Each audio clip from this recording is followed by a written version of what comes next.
పాల్పడుతున్న ఘటన ఆలస్యంగా వెలుగులోకి వచ్చింది. సిర్రా ఆశీష్ తనై ఈ అబ్బాయికి 20 ఏళ్లు. ఈ స్టూడెంట్ ఇన్స్టాగ్రామ్ ద్వారా బాధితురాలిని పరిచయం చేసుకుని ఆమెను బెదిరించి లొంగ తీసుకున్నాడు. 2024 అక్టోబర్లో కాలేజీ గదిలోనే ఆమెపై మొదటిసారి లైంగిక దాడికి పాల్పడగా డిపార్ట్మెంట్ హెడ్ దృష్టికి విద్యార్థిని తీసుకెళ్లినా కానీ యాజమాన్యం మాత్రం ఎలాంటి చర్యలు తీసుకోలేదు.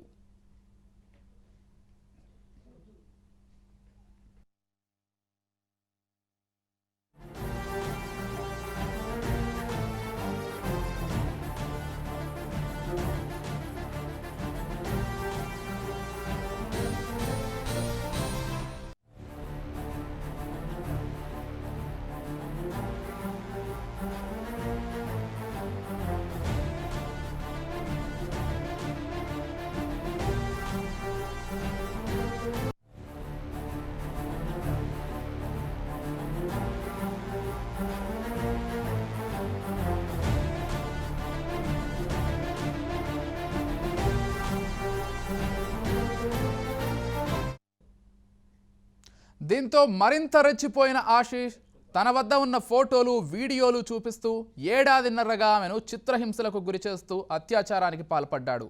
ఆరోగ్యం సరిగ్గా లేదని చెప్పినా వినకుండా కాలేజీ తరగతి గదులతో పాటు హోటళ్లు, ఇంటర్న్షిప్ పేరుతో కడపకు తీసుకెళ్లి మరీ అఘాయిత్యాలు చేశాడు. డార్క్ వెబ్ ద్వారా మత్తు మందు చాక్లెట్లు తెప్పించి అవి గర్భనిరోధక మాత్రలని నమ్మించి ఆమెకు ఇచ్చి లైంగిక దాడి చేసేవాడు.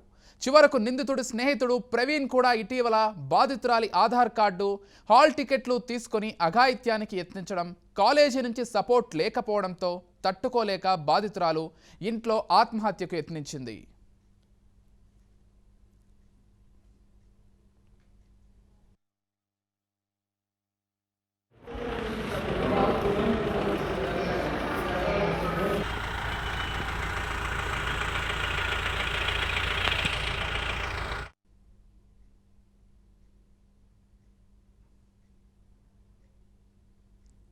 ఈ క్రమంలో విషయం తెలుసుకున్న కుటుంబ సభ్యులు పోలీసులను ఆశ్రయించడంతో విషయం బయటపడింది. దీంతో ఆశీష్ను పోలీసులు అరెస్ట్ చేశారు. అనంతరం అతన్ని విచారించగా నిందితుడు హ్యాష్ ఆయిల్ అన్యూ క్రియేషన్స్ అనే సంస్థ ద్వారా కొనుగోలు చేశాడు. డార్క్ వెబ్లో అనేక అసాంఘిక కార్యకలాపాలకు పాల్పడ్డట్టు పోలీసులు అనుమానిస్తున్నారు. డ్రగ్స్తో పాటు హ్యూమన్ ట్రాఫికింగ్ ముఠాతో సంబంధాలు కొనసాగిస్తున్నట్లు భావిస్తున్నారు. దీంతో పోలీసులు మరింత లోతుగా దర్యాప్తు చేస్తున్నారు. బాచుపల్లి విద్యార్థిని అత్యాచారం కేసులో దర్యాప్తును పోలీసులు వేగవంతం చేశారు. విద్యార్థినికి గాంధీ హాస్పిటల్లో పోలీసులు వైద్య పరీక్షలు నిర్వహించారు. ఈలోగా ఆశీష్తో పాటు ప్రవీణ్ను పోలీసులు అరెస్ట్ చేశారు.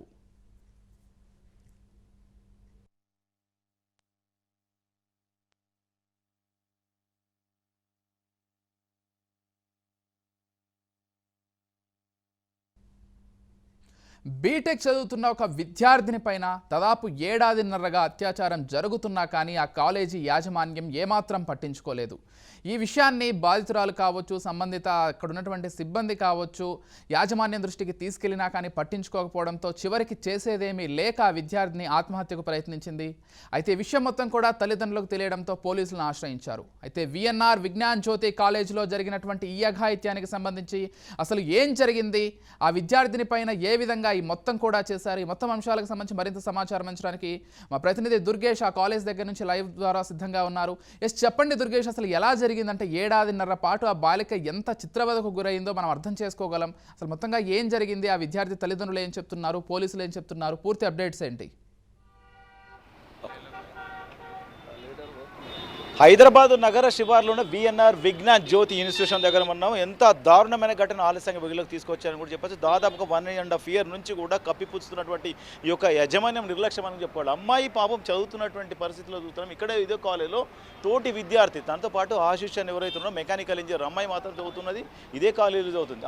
ఆ మెకానికల్ ఇంజనీర్ ఉన్నటువంటి ఆశీష్ చదువుకొని వెళ్ళిపోయిన తర్వాత వచ్చినటువంటి ప్రవీణ్ అని ఇద్దరు కూడా ఆమె 1.5 ఇయర్ నుంచి కూడా డైలీ అఘాయిత్యానికి పాల్పడుతున్నారు. ఎందుకంటే ఎందుకంటే అమ్మాయిని ట్రాప్ చేశారు, ఇన్స్టాగ్రామ్లో పరిచయం కావడం అనేది ఇదందరూ కూడా ఇదే కాలేజ్ చదువుతున్నారు. ఇదే కాలేజీలో చదువు తర్వాత ఆమెతో చనువుగా ఉండి ప్రేమించాలని చెప్పి పెళ్లి చేసుకోండి చెప్పి రకరకాల మాయమాటలు చెప్పి ఆమెను బలాత్కారం చేసి అత్యాచారం చేసిన తర్వాత ఆ వీడియోలు ఏదైతున్నాయో అత్యాచారం చేస్తున్నటువంటి నేపథ్యంలోనే వీడియోలన్నీ కూడా రికార్డ్ చేసుకుని ఆ వీడియోలన్నింటినీ కూడా సోషల్ మీడియాలో పెడతామని చెప్పి భయభ్రాంతులకు గురి చేస్తూ బెదిరింపులకు పాల్పడినటువంటి పరిస్థితి అని చెప్పి బాధ్యతలు చెప్తాను. దాదాపుగా 1.5 year నుంచి కూడా ఆ వీడియోలను కూడా చూపించుకుంటూ అగత్యానికి పాల్పడ్డని బాధ్యతలు క్లియర్గా చెప్పడం జరుగుతుంది. కానీ ఇక్కడ మేనేజ్మెంట్ దృష్టికి తీసుకువెళితే అక్కడ మేనేజ్మెంట్ ఎవరైతున్నారో mechanical department, engineering department HOD తీసుకపోతే కేవలం మాట్లాడి పంపించినటువంటి పరిస్థితి కానీ ఇంతవరకు తన మీద యాక్షన్ తీసుకోలేని చెప్పి బాధితురాలు ఆరోపణ చేస్తారు. ఎందుకంటే ఇది కాలేజ్ వారి యాజమాన్యము ఆదిలోనే తుంచి వేస్తుంటే ఇంత పరిస్థితి వచ్చేది కాదని చెప్తున్నారు. ఎందుకంటే సంవత్సరం క్రితం ఇక్కడ మేనేజ్మెంట్ చెప్పింది, మేనేజ్మెంట్ ఎంత నిర్లక్ష్యంగా వ్యవహరించారు అనేది కూడా ఇక్కడ స్పష్టంగా అర్థమవుతుంది. కేవలం వల్ల ఫీజుల మీద ఉన్నటువంటి ధ్యాస విద్యార్థుల పట్ల లేదు అనేది కూడా స్పష్టంగా అవుతుంది. పేరు మాత్రం చాలా పెద్ద పేరు అని చెప్పుకోవాలి, కానీ ఇక్కడ జరుగుతున్నదంతా ఒక అగత్యాలకు అడ్డగా మారిపోయింది. ఇప్పుడు గతంలో చూసిన డ్రగ్స్ ఇవ్వడం కానీ, గతంలో చూసుకున్నప్పుడు డ్రగ్స్ కేసులు జరిగినటువంటి పరిస్థితి కానివ్వండి, ఇప్పుడు అమ్మాయి కూడా డ్రగ్స్, చాక్లెట్లు అవన్నీ ఇచ్చి కూడా ఓఎంను తీసుకెళ్ళి ఇదే కాలేజీలో అగత్యానికి పాల్పడ్డా చెప్పింది అమ్మాయి. ఇదే కాలేజ్ లోపల ఉన్నటువంటి బిల్డింగ్ ఏదైతుందో బీ బ్లాక్, సి బ్లాక్ ఎక్కడ బ్లాక్స్ ఉన్నాయో అక్కడ చదువుతున్నటువంటి మెకానికల్ రూమ్స్ ఏదో ఎక్కడ ఉన్నదో ఆ డిపార్ట్మెంట్, అదే డిపార్ట్మెంట్ అమ్మాయి పైన అత్యాచారానికి పాల్పడ్డాడు అని చెప్పేసి నిందితు కూడా ఒప్పుకోవడం జరిగింది, బాధితులు కూడా చెప్పడం జరిగింది. పోలీసులకు ఫిర్యాదు చేసిన నేపథ్యంలోనే ఇద్దరిని మాత్రం అదుపులోకి తీసుకొని విచారించి వాళ్ళు అరెస్ట్ చేస్తామని చెప్తారు. కానీ కాలేజీ మేనేజ్మెంట్ ఏదైతున్నదో వీళ్ళ బలాత్కారం చేసినప్పుడు కూడా చెప్పినప్పుడు కూడా పట్టించుకోలేరు అంటే ఎంత నిర్లక్ష్యంగా వ్యవహరించారు. వీళ్ళపైన ఎందుకు కేసు పెట్టలేదు అని బాధితుల కుటుంబ సభ్యులు కానీ మహిళా సంఘాలు కానీ డిమాండ్ చేస్తున్నప్పటికీ కూడా పోలీసులు మాత్రం వన్ సైడ్ వ్యవహరిస్తున్నారని చెప్పేసి బాధిత సంఘాలు కూడా చెప్తున్న పరిస్థితి అవుతుంది. ఎందుకంటే బాధితులకు చాలామంది కూడా వీళ్ళకు సపోర్ట్ చేస్తున్న పరిస్థితి. మరి పోలీసులు మేనేజ్మెంట్ పైన కేసు పెట్టలేదు, మేనేజ్మెంట్ మాత్రం కేసు పెట్టాలని చెప్తున్నారు. పోలీసులు మాత్రం ఇంతవరకు మేనేజ్మెంట్ పైన ఎటువంటి యాక్షన్ తీసుకోలేదు. ఆ మేనేజ్మెంట్ నిర్లక్ష్యము ఎంత అనేది కూడా స్పష్టంగా అర్థమవుతుంది. కాలేజీలో విద్యార్థులు ఏం చేస్తున్నారు, ఎట్లా వాళ్ళు చదువుతున్నారా లేదా, వాళ్ళ యొక్క పరిస్థితులు ఏంటి, స్థితిగతులు ఏంటి, అసలు పిల్లలు ఏం చేస్తున్నారు, ఇన్స్టాగ్రామ్ కానీ ఫేస్బుక్లు కానీ పరిచయాల తర్వాత వాళ్ళు కాలేజీలో ఏకంగా సంసారాలు చేస్తున్నారంటే మేనేజ్మెంట్ ఏం చేస్తుంది, కళ్ళు మూసుకొని కూర్చుంటుందా అనేది కూడా ప్రశ్నిస్తున్నారు. ఎందుకంటే ఇక్కడ చాలామంది ఇక్కడ బాధితులకు సపోర్ట్గా వచ్చినటువంటి సామాజికవేత్తలు కూడా వచ్చినట్టు సామాజికంగా వాళ్ళు గతంలో కూడా ఇదే కాలేజీలోనే స్టూడెంట్ కూడా బిల్డింగ్ మీద పడి చనిపోయినటువంటి పరిస్థితిలో కూడా వీళ్ళే పోరాడినటువంటి పరిస్థితి. ఇవన్నీ వీళ్ళపైన కేసులు పెట్టించి అక్రమ కేసులు పెట్టి పంపించినటువంటి పరిస్థితిని వీళ్ళు చెప్తున్నారు. అసలు ఇక్కడ జరిగినటువంటి నిన్న ఏదైతే ఆ బాధితులకు జరిగిందో ఆ ఘటన నుంచి కూడా వీళ్ళు కూడా పోరాటం చేస్తున్నారు. వీళ్ళని అడిగి తెలుసుకున్నారు. సార్ చెప్పండి, మీరు గతంలో కూడా వచ్చారు, ఈ అమ్మాయికి జరిగినటువంటి ఘటన పైన మీరేం చెప్పాలనుకుంటున్నారు? ఇది చాలా బాధాకరమైందన్న. ఒక సభ్య సమాజం సిగ్గుపడే సంఘటన. దీనిపైన ఇప్పటివరకు రాష్ట్ర ప్రభుత్వం కానీ మహిళా కమిషన్ కానీ ఇంతవరకు స్పందించకపోవడం చాలా బాధాకరం. తనకు ఏదైతే విద్యార్థి ఉందో 3వ సంవత్సరం ఎలక్ట్రానిక్స్ చదువుతున్న విద్యార్థి మహిళ, తనకు క్లాస్ రూమ్లోనే అఘాయిత్యం చేశారు. తన క్లాస్ రూమ్లోనే ఏదైతే అబ్యూజ్డ్ చేయడం కాకుండా సెక్సువల్గా హరాస్ చేసిండు ఒక విద్యార్థి అని ఇక స్వయంగా ప్రిన్సిపల్కును హెచ్ఓడికి ఫిర్యాదు చేసినా కూడా చర్యలు తీసుకోలేదంటే మరి యూజీసీ నామ్స్ కానీ ఏఐసిటి నామ్స్ కానీ ప్రతి కాలేజీలో ఇన్స్టిట్యూషన్లో కంపల్సరీగా సెక్సువల్ హరాస్మెంట్ సెల్ ఏర్పాటు చేయాల్సి ఉండే. ప్రభుత్వం కూడా చాలా చట్టాలు తీసుకొచ్చింది, కేంద్ర రాష్ట్ర ప్రభుత్వాలు. మహిళల పట్ల అసభ్యంగా ప్రవర్తిస్తే ఇమ్మీడియట్లీ కేసు నమోదు చేయడం కాకుండా వాళ్ళ విద్యా వ్యవస్థ నుండి కూడా రెస్ట్రిక్టెడ్ చేసే చట్టాలు తెచ్చిన మరి విఎన్ఆర్ కాలేజీలో ఒక ఎవరైతే బాధిత విద్యార్థినే తన మీద సెక్సువల్గా అఘాయిత్యం చేసిండు, క్లాస్ రూమ్లో చేసిండు, ల్యాబ్లో చేసిండు అని మీడియా ముందుకు వచ్చి వాళ్ళు ఏడ్చుకుంటూ చెప్పిన పరిస్థితిని చూస్తే ఇప్పటి వరకు ప్రభుత్వం కానీ విచారణకు ఎందుకు ఆశించలేదని అడుగుతున్నాం. మహిళా కమిషన్ కాలేజీల మీద పోయి ఫుడ్ బాగాలేదు, విద్యార్థులకు ఇబ్బంది కలుగుతుందని అంటున్నారు కదా. ఒక స్వయంగా ఒక విద్యార్థికే తనను లైంగికంగా వేధించడం కాకుండా లైంగికంగా ఒక బానిసలాగా చేసుకొని తనను అరాజ్ చేస్తూ తన పై చదువులకు గేట్ ఎగ్జామ్ కూడా రాయనీయకుండా ఇబ్బంది పెడుతున్న విద్యార్థి పైన ఈరోజు చర్యలు తీసుకోవడానికి ప్రభుత్వం ఎందుకు మీనమేషాలు చేస్తుంది? ఒక విద్యార్థి ఎవరైతే ఆశిష్ అనే విద్యార్థి ఉన్నాడో ఏదో ప్రేమ పేరుతో తనను వంచడమే కాకుండా తనను ఒక లైంగికంగా ఒక వ్యభిచారి కన్నా కూడా ఇంకా పదం పలకాలంటే చాలా బాధాకరం, అంతకంటే దారుణం కూడా తనను మానసికంగా వేదనకు గురి చేస్తూ చంపేస్తానని బెదిరిస్తూ హ్యూమన్ ట్రాఫికింగ్ చేస్తూ ఏదో బ్లాక్ ఏదో చాక్లెట్స్ అట్లాంటి ఏదైతే మత్తు పదార్థాలు డ్రగ్స్ లాగా చాక్లెట్ ఇచ్చారు, డ్రగ్స్ లాగా చాక్లెట్ ఇచ్చి ఇదే రూమ్లో ఇదే కాలేజీలో ఇప్పుడు ఆల్రెడీ చదువులమ్మ తల్లి అనేది కూడా కాలేజ్ అంటే ప్రతి ఒక్కరికి కూడా జీవితాలను కూడా వెలుగులు నింపేటటువంటి కాలేజీ. అంటే ఇది కాలేజీని మనము ఒక దేవాలయంతో పోల్చుకుంటాం. ఇదే దేవాలయం లాంటి కాలేజీలో ఆ అమ్మాయి పట్ల అంత అగత్యంకు పాల్పడ్డారు. అంత ఇక్కడనే అదే రూమ్లోనే అమ్మ పైన అత్యాచారం చేశాడు. అమ్మాయిని అత్యాచారం చేసినప్పుడు కూడా వీడియోలు కూడా రికార్డ్ చేసుకున్నారు. ఆ వీడియోలు అన్నీ కూడా సోషల్ మీడియాలో పెడతామని చెప్పి బెదిరింపులకు పాల్పడుతూ ఈమెను రకరకాల ప్లేస్లకు తీసుకువెళ్ళి రకరకాల ప్లేస్లలో కూడా బలాత్కారం చేసినటువంటి పరిస్థితి అని బాలిక చెప్తున్నారు, విద్యార్థిని చెప్తున్నారు. కానీ మీ ఇప్పుడు కాలేజీలో ఇంత జరిగినంత ఎందుకు పట్టించుకోవట్లేదు అంటారు? ఒకటే అన్న, ఈ విఎన్ఆర్ కాలేజీలో ఎవరు చనిపోయినా కూడా కాలేజీ తొక్కివేస్తుంది. వీళ్ళకున్న అధికారం రెండు రాష్ట్ర ప్రభుత్వాలను, తెలుగు రాష్ట్రాలను వీళ్ళు ప్రభావితం చేసే వ్యక్తులు ఇందులో ఉన్నారు. మేజర్గా సురేష్ బాబు గారు కానీ, కామినేని శ్రీనివాస్ కానీ, ఇంకొక చాలా పెద్ద పెద్ద వాళ్ళు దీన్ని అనుకున్నారు. కాబట్టి మేనేజ్మెంట్లో ఈరోజు ఏ కేసు వచ్చినా చివరికి విద్యార్థులు టూర్ విషయంలో బయటికి వెళ్ళి ఏదైతే నార్త్ ఇండియాలో తర్వాత చెరువులో ఏదైతే వాగులో పడి చనిపోయినా కూడా చివరి సుప్రీంకోర్టు, హైకోర్టు జోక్యం చేసుకొని కంపన్సేషన్ ఇవ్వాలన్న కూడా ఈ రోజుకి ఇవ్వలేని దౌర్భాగ్య పరిస్థితి. అదేవిధంగా 13 అంతస్తుల పైన ఒక విద్యార్థి దునికి చనిపోతే మేనేజ్మెంట్కు సంబంధం లేదు. మేనేజ్మెంట్ మీద ఎస్టీ కమిషన్ కేసు నమోదు చేయాలన్నా కూడా చేయలేదు. ఇలాంటి అదే కాకుండా ఈరోజు ఒక విద్యార్థిని నాకు అన్యాయం జరిగింది, నన్ను సెక్సువల్గా హరాస్ చేసిండు, నన్ను కాలేజీలోనే నన్ను బాగా సెక్సువల్గా ఇబ్బందికరమైన పరిస్థితులకు గురి చేసిండు, నా పైన లైంగిక దాడులు చేసిండు, క్లాస్ రూమ్లో చేసిండు, ల్యాబ్లో చేసిండు, పలుమార్లు చేసిండు, నన్ను ఇబ్బందులకు గురి చేసిండు. నేను మేనేజ్మెంట్కి చెప్పినా కూడా చర్యలు తీసుకోలేదు. కనీసం నన్ను డిపోజిషన్ విలువలేదు. మా అమ్మ నాన్నతో కనీసం డిస్కస్ చేయలేదు. విద్యార్థిని ఎందుకు రెస్ట్రిక్ట్ చేయాలి? సెక్సువల్ హరాస్మెంట్ యాక్ట్ ఏం చెప్తుంది?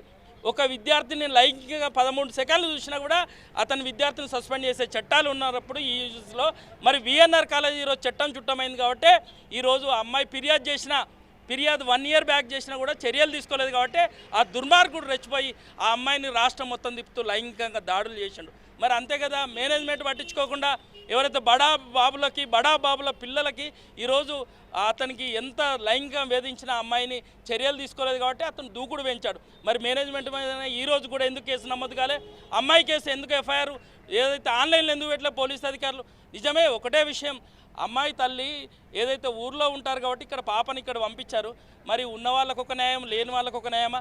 ఇప్పటికి మీ పోలీస్ డిపార్ట్మెంట్ స్పష్టంగా కాలేజీ పైన ఎందుకు పోలీసులు చర్యలు తీసుకోలేకపోతున్నారు? అసలు ఏంది, అసలు ఎందుకు వీళ్ళకు రాజకీయ పలుకుబడితోనా లేకుంటే డబ్బున్నదన అహంకారంతోనా? ఎందుకంటే పిల్లలు ఇప్పుడు వాళ్ళ కుటుంబ సభ్యులు జరిగితే ఏ విధంగా చూసుకుంటారు? ఒక పాపమో పిల్ల ఎక్కడో ఆంధ్రప్రదేశ్ నుంచి ఒక ఉన్నత చదువు చదువుకుందామనే ఉద్దేశంతో అమ్మాయి ఇక్కడికి వచ్చిన తర్వాత ఇంత దుర్మార్గం పైన ఒక తెలంగాణ రాష్ట్రం అంటే ఒక ప్రిన్సిపల్ ఉంటుంది, ఒక పోలీసు చట్టం ఉంటుంది, పోలీసు కూడా ఒక షీటిమ్స్ కానీ భరోసా కానీ రకరకాల చట్టాలు తీసుకొచ్చారు.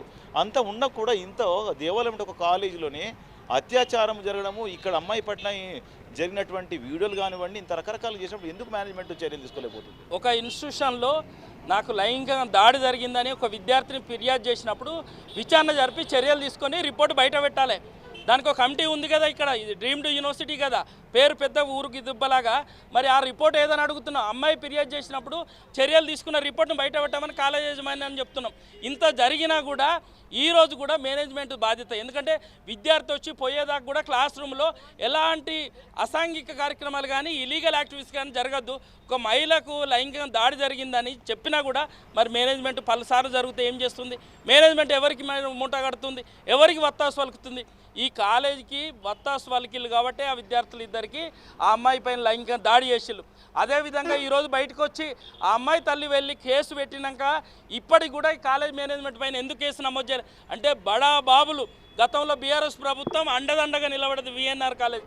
ఈరోజు కాంగ్రెస్ ప్రభుత్వం కూడా అదే దారిలో నడుస్తుంది. కాబట్టి మహిళా కమిషన్ మరి చైర్మన్ ఎందుకు ఇక్కడ రాలేదు? ఒక విద్యార్థిని ఒక ఇన్స్టిట్యూషన్లో లైంగికంగా వేధించినప్పుడు ఒక్కసారి కాదు పలుమార్లు వేధించినా కూడా ఇప్పటి వరకు మేనేజ్మెంట్ ఎందుకు చర్యలు తీసుకో అంటే ఇక్కడ కాలేజ్ అనేది విద్యా బుద్ధులు నేర్పుతుందా? లైంగికంగా వేధించే ఎవరైతే వ్యక్తులు ఉన్నారో వాళ్ళకి మాత్రమే సపోర్ట్ చేస్తా. ఈ కాలేజీ కంపల్సరీ పర్మిషన్ ఏదైతుందో దాన్ని తక్షణమే రద్దు చేయాలి. రెండవది పోలీస్ కేసు యాజమాన్యం పైన కంపల్సరీ పెట్టాల్సిందే. ఎందుకు పెట్టాలంటే కాలేజీలో క్లాస్ రూమ్లో ల్యాబ్లో పలుమార్లు నన్ను లైంగికంగా వేధించాలని ఫిర్యాదు చేసిన విద్యార్థి కూడా చర్యలు తీసుకోలేదంటే మేనేజ్మెంట్ కాదు. లైంగిక దాడి జరిగిందని చెప్తుంది. అక్కడ ల్యాబ్లో దాడి జరిగింది. అక్కడ మేనేజ్మెంట్కి సంబంధించిన దృష్టికి తీసుకెళ్ళాము. మేనేజ్మెంట్ పట్టించుకోలేదు. అక్కడ ఎవరైతే హెచ్ఓడి ఉంటాడో హెచ్ఓడి చెప్పినప్పుడు కూడా హెచ్ఓడి పిలిచి మామూలుగా చెప్పడంతోనే అసలు ఏం లేదు నేను చూసుకుంటానని చెప్పాడని చెప్పి బాధ్యతలు చెప్తున్నారు. ఇక్కడ ప్రిన్సిపాల్కి ఇట్లా అందరూ అన్న వాళ్ళ చర్యలు చూస్తే ఇలాంటి కామన్ మా కాలేజీలో డ్రగ్స్ తీసుకుంటారు, గంజాయి తీసుకుంటారు, చాక్లెట్లు తింటారు. పిల్లల్ని క్లాస్ రూమ్కి రాకుండా తీసుకుపోయి ఎక్కడ యాగాయిత్యం చేసినా కూడా మేము సపోర్ట్ చేస్తాం. బయట కాదు క్లాస్ రూమ్లో ల్యాబ్లో కూడా లైంగికంగా దాడి చేసినా కూడా మీ విద్యార్థులపైన చర్యలు. మరి మీ క్లాస్ రూమ్లలో క్లాస్ బయట సీసీ కెమెరాలు ఎక్కడ పోయినాయి అని మేనేజ్మెంట్ని ప్రశ్నిస్తున్నాం. మరి ప్రిన్సిపాల్ పైన ఇప్పటివరకు ఎందుకు కేసు నమోదు చేయలే? కాలేజీలో ఏం జరిగిందో బయట పెట్టమను, సీసీ కెమెరాలు బయట పెట్టాను. అదే విద్యార్థి లైంగికంగా నన్ను వేధించాడు, లైంగికంగా నన్ను లోపరుచుకొని వాడుకున్నాడని అమ్మాయి ఫిర్యాదు చేసింది కదా, ఆ ఫిర్యాదు పైన ఏ చర్యలు తీసుకున్నారో ఇది రిపోర్ట్ బయట పెట్టమని అడుగుతాం. వీళ్ళు అడుగడుగున ఎవడైతే దుర్మార్గుడు ఉన్నాడో ఆశీష్, అదేవిధంగా ప్రవీణ్ ఏదైతే ఉన్నాడో వాళ్ళిద్దరికీ కాలేజ్ మేనేజ్మెంట్ ఈరోజు అండగా నిలబడ్డది. కాబట్టి ఆ దుర్మార్గుడు 1.5 ఇయర్గా అమ్మాయిని లైంగికంగా వేధించడంగా, లైంగికంగా లోపరుచుకొని వాడుకొని అమ్మాయిని ఈరోజు ఉమెన్ ట్రాఫికింగ్ చేసిన పరిస్థితి. మేము ఒకటే అడుగుతున్నాం, అతను ఏదైతే వెబ్సైట్ నుండి అన్ని కొనుగోలు చేసిండో ఆ వెబ్సైట్ పైన ఎందుకు కేసు నమోదు చేయలే? ఆ వెబ్సైట్ పైన పూర్తిగా పోలీసు అధికారులు ఎందుకు విచారణ జరపలేదు? కాలేజ్ మేనేజ్మెంట్ పైన ఘటన జరిగి ఫిర్యాదు చేసి 3 రోజులు అవుతుంది, ఇంతవరకు ఎందుకు కేసు నమోదు చేయలే? పోలీసు అధికారులు ఎవరు సహకరిస్తున్నారు? చివరి చెప్తున్నా, కాలేజీలోనే అన్యాయం జరిగిన విద్యార్థినికి ఈరోజు భరోసా సెంటర్కు పోతే పోలీసు ఇక్కడ బాచుపల్లిలో కేసు నమోదు చేసుకొని మేడ్చల్కు పంపిస్తే అక్కడ కూడా పోలీసులు ఎవరైతే భరోసా ఇవ్వాల్సిన పోలీసులే అమ్మాయిని లైంగికంగా ఇక్కడ వేధిస్తే అక్కడ మానసికంగా హింసించిన పోలీసు అధికారులపైన కూడా చర్యలు తీసుకోవాలి. అండగా నిలవాల్సిన భరోసా సెంటర్ వాళ్ళు నవ్వుకుంటా మేనేజ్మెంట్కు వ్యతిరేకంగా ఏదైనా చెప్తే, మేనేజ్మెంట్లో నాకు న్యాయం జరగాలని చెప్తే అవన్నీ కట్ చేసిన పోలీసు అధికారులు ఎవరైతే భరోసా సెంటర్ ఉన్నారో వాళ్ళపైన కూడా క్రిమినల్ చర్యలు తీసుకోవాలని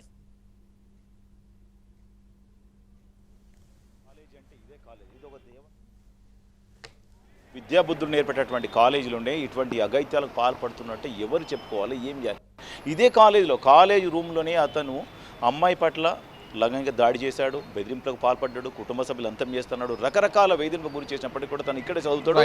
మరో పక్కన ఇక్కడ ఈవెంట్లన్నీ కూడా వీడియో రికార్డింగ్ చేసి వీళ్ళ కాలేజీ వాళ్ళకి ఇస్తాడు. కనుక అందరికీ తెలిసిన విషయమే. కనుక విద్యార్థి చేస్తున్నటువంటి అఘాయిత్యాలు అందరికీ తెలిసినా కానీ ప్రిన్సిపల్ తెలిసినా పట్టించుకొని లేరు అనేది స్పష్టంగా అర్థమవుతుంది. కనుక ఇప్పటికైనా ఆ 2 నిందితులను అరెస్ట్ చేశారు. కాలేజ్ మేనేజ్మెంట్ పైన చర్యలు తీసుకొని ప్రధానమైన డిమాండ్ అయితే బాధితుల కుటుంబ సభ్యులు, ఇక్కడ బాధిత సంఘాలు కూడా డిమాండ్ చేస్తున్న పరిస్థితి అయితే ఉన్నది. Right, thank you Durgesh.